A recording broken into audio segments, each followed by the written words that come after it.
এই মেয়ে first year জি ভাইয়া। কি নাম? নাজিয়া।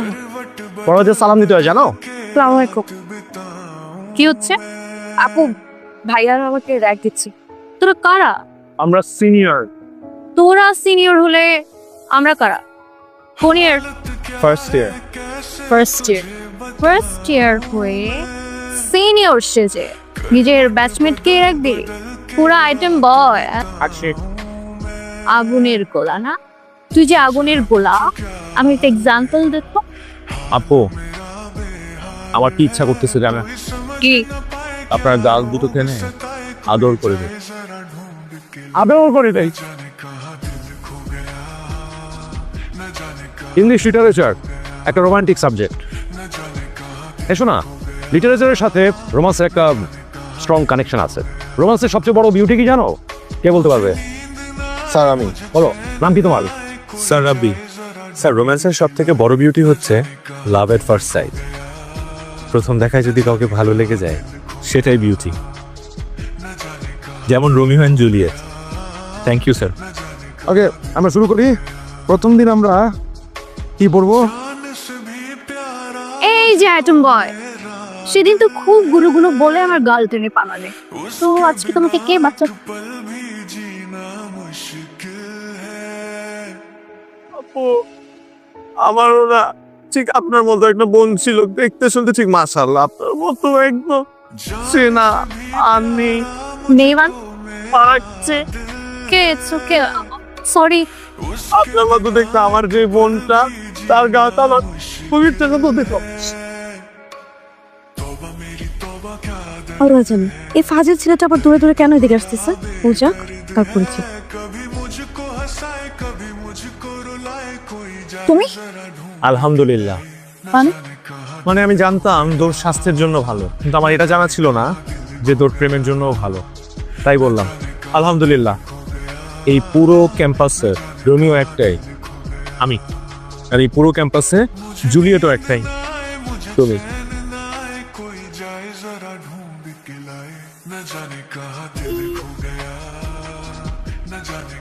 হ্যালো আইটেম বয়, ভয় পাওয়ার দরকার নাই। তুই যে হেভি পুংটা, এটা আমি বুঝে গেছি। জি, ভালো লাগছে তোরে। আমি তো সিনিয়র না হলে তোর প্রেমে পড়ে যেতাম। থ্যাংক ইউ আপু। থ্যাংক ইউ কেন? আমার তো একটাই মন, দিয়ে দিয়েছে একজনকে। কাকে? তাকে। এই আসসালামু আলাইকুম আপু। ওয়ালাইকুম আসসালাম। তুমি অনেক লাকি। কেন আপু? কারণ রাব্বির মতো একটা ছেলে তোমাকে ভালোবাসে। মনে হয় বলতে পারছে না, ছেলেরা প্রেমে পড়লে একটু ভীতু হয়ে যায়, গাধাও হয়। তুমি ওকে ছেড়ো না, শার্লেট হবে। পড়ো।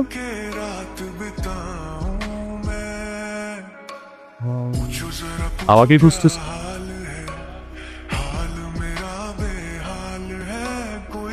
নাজিয়া, রাব্বি কি করছে তুমি জানো? কি করেছে? তুমি তাড়াতাড়ি সেমিনার রুমে যাও, আমি বলতে পারবো না, তাড়াতাড়ি যাও।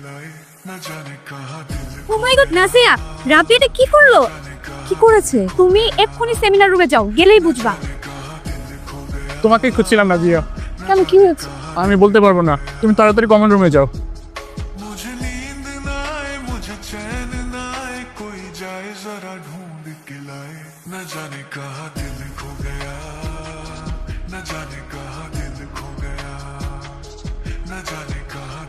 Nazia, happy birthday.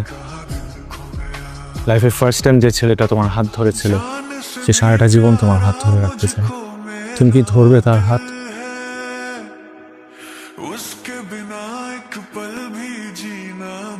হ্যালো, কালকে ভ্যালেন্টাইন্স ডে, চলো দেখা করি।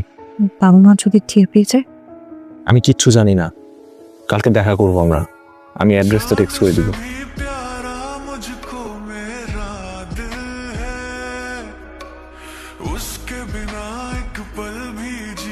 Happy Valentine's day. Happy Valentine's day. আমার জন্য? না, বাসায় গিয়ে দেখো। আচ্ছা।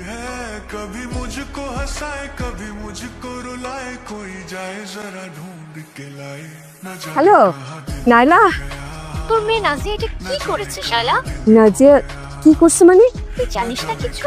না, তুই বল বল। পেপার, পত্রিকা, ফেসবুক, ইউটিউব সব জায়গাতে ছড়াই গেছে। ওর মনে হয় একটা ছেলের সাথে রিলেশন। নাউজুবিল্লাহ আস্তাগফিরুল্লাহ ছি ছি ছি কষ্ট সাগাল চুম্মায়া মজা এই মালটা তোকে লাগান না? ওজে গুড তো তাই আওয়া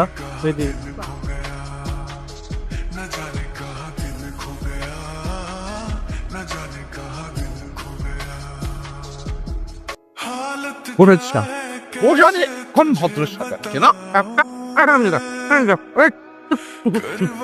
মুখ আবুদ করে কি করেছিস বিশ্ববিদ্যালয়ে পড়িস এরকম করেছ আমার জিজ্ঞাসা গা তোর বাবাকে দেখে সবাই আছে এই সারা মহল্লা হাসছি তাকে একদম ফেস করা 2 টাকা আমি দিতাম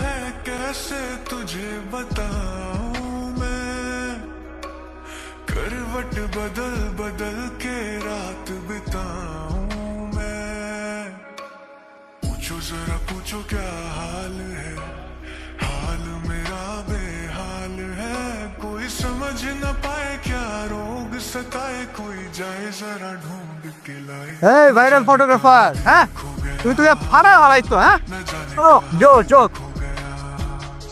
न जाने कहाँ दिल खो गया न जाने कहाँ दिल खो गया এই আগে অতি সার্কেন্ডটা রাব্বি স্যার তোমাদেরকে ভার্সিটি থেকে বহিষ্কার করা হয়েছে।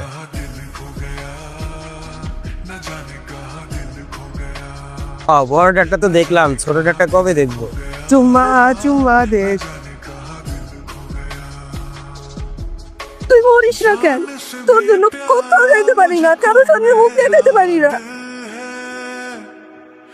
उसके बिना एक पल भी जीना मुश्किल है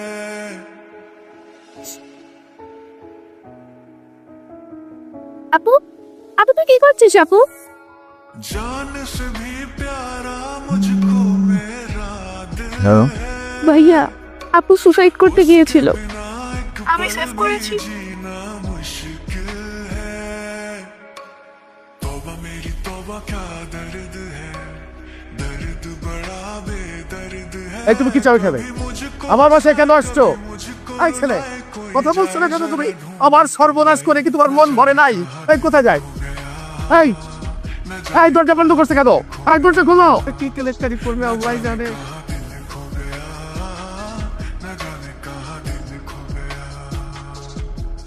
मुझे नींद ना आए मुझे चैन ना आए कोई जाए जरा ढूंढ আজকে বাধ্য হয়ে লাইভ আসতে হয়। जाने कहाँ তারপর এটা দাও। দেখো না বাবা, কি দেখবো দেখো। আমাদের পরিচয় দেওয়ার নিশ্চয়ই কোনো দরকার নাই আপনাদের, কারণ আপনারা তো অলরেডি আমাদেরকে চিনেন। আমাদের একটা পার্সোনাল মুহূর্তের ছবি ভাইরাল হয়েছে, हालत क्या আপনারা সবাই দেখছেন, হাসি ঠাট্টা করছেন। আমরা মজার পাত্র হয়ে গেছি আপনাদের কাছে, কারণ এটা একটা খুব মজার বিষয়। কিন্তু আপনাদের এই মজার কারণে আমাদের পরিবারকে অনেক সাফার করতে হইতেছে। আমি এই মানুষটাকে আমি কিস করছি, কিন্তু কিস মানুষ কাকে করে? বাবা তার মেয়েকে করে, মা তার ছেলেকে করে, ভাই তার বোনকে করে, বোন তার ভাইকে করে, হাজব্যান্ড ওয়াইফকে করে, ওয়াইফ হাজব্যান্ডকে করে, এবং কখনো কখনো কখনো আমরা কিছু প্রিয় জিনিসকেও করি। আমিও কিস করছি এই মানুষটাকে, কারণ এই মানুষটাকে আমি ভালোবেসে কিস করছি। এই মানুষটা আমার অনেক প্রিয় যে, তাই। কিন্তু আপনারা তো এটাকে রীতিমতো হাসির পর্যায়ে নিয়ে গেছেন, সবাই শেয়ার করছেন। এই কারণে আমাদের দুই পরিবারে প্রতিদিন প্রতি মুহূর্ত সাফার করতেছে। ওর বাবা রাস্তায় যেতে পারতেছে না, মানুষ বিরোধ প্রতিপন্ন করতেছে। আমার বাবা রাস্তায় যেতে পারতেছে না, আমার মা বাইরে বেরোতে পারতেছে, এই মেয়েটা বাইরে বেরোতে পারতেছে না। এবং এই মেয়েটা আপনাদের কারণে এই মেয়েটা সুইসাইড করতে গেছিল আজকে। কোনোভাবে ওকে বাঁচানো হয়েছে, কিন্তু কেন হবে এই অবস্থাটা? আমাদের পরিবার আমাদেরকে মেনে নেয় নাই, এবং আমি জানি না আমাদেরকে মেনে নিবে কিনা। যদি মেনে নেয় তাহলে তো ভালো, আলহামদুলিল্লাহ। কিন্তু হাত যেহেতু ধরছি, আমি হাত ছাড়বো না। Yes yes. যদি মরতে হয় তাহলে একসাথে মরবো, আর যদি বাঁচতে হয় তাহলে একসাথে বাঁচবো। তো এই হাত আমি ছাড়বো না, কারণ এই মানুষটাকে আমি অনেক ভালোবাসি। তাহলে আসলে একটা আইটেম এই মানুষটাও আমার খুব প্রিয়।